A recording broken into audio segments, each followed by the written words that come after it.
धन्यवाद महाराज जी। गुरुदेव भगवान, आपके श्रीमुख से माता शबरी जी का चरित्र सुनने को मिला महाराज जी। माता शबरी जी के भाव निश्चल प्रेम, अटूट विश्वास और परम सरलता के प्रतीक हैं महाराज जी। वे भगवान श्री राम के प्रति समर्पण, धैर्य पूर्वक प्रतीक्षा, निष्काम नहीं, राम के प्रति नहीं, गुरु के प्रति। शबरी जी का अपने गुरु जी के प्रति था।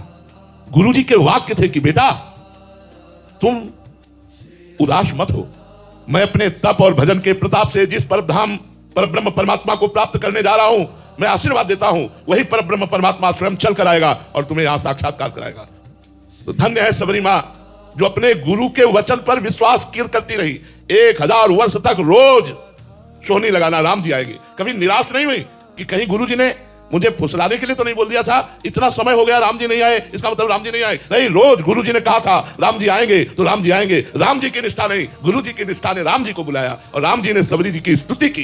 ये जो नवधा भक्ति है ये शबरी की स्तुति है। शबरी गुरुनिष्ठ महापुरुष थी, उसी के प्रताप से इष्ट का ये प्यार प्राप्त हुआ, गुरु निष्ठा से प्राप्त। ऐसी गुरु निष्ठा कैसे आए महाराज जी?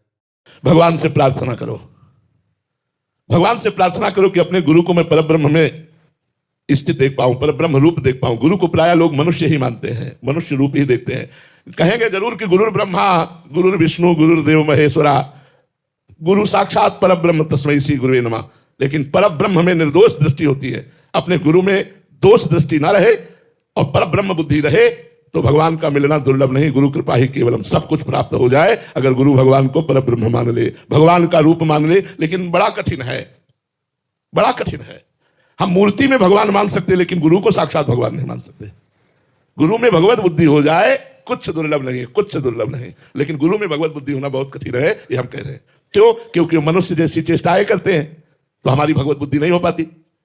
अगर गुरु में उनकी किसी चेष्टा में दोष दर्शन ना हो और भगवत बुद्धि हो जाए, बस बेड़ा पार हो गया। फिर क्या है? फिर सारा खेल तो गुरु कृपा से ही है। ध्यान मूलम गुरु मूर्ति, पूजा मूलम गुरु पदम, मंत्र मूलम गुरु वाक्यम, मोक्ष मूलम गुरु कृपा। मेरे गुरुदेव भगवान पर ब्रह्म है। लेकिन ऐसा नहीं होता, गुरु में दोष दृष्टि होती है। जहां गुरु में मनुष्य बुद्धि है, प्रसाद में अन्न बुद्धि है, चरणामृत में जल बुद्धि है, श्री विग्रह में पाषाण या धातु बुद्धि है, वो कभी भगवत प्राप्ति नहीं कर सकता।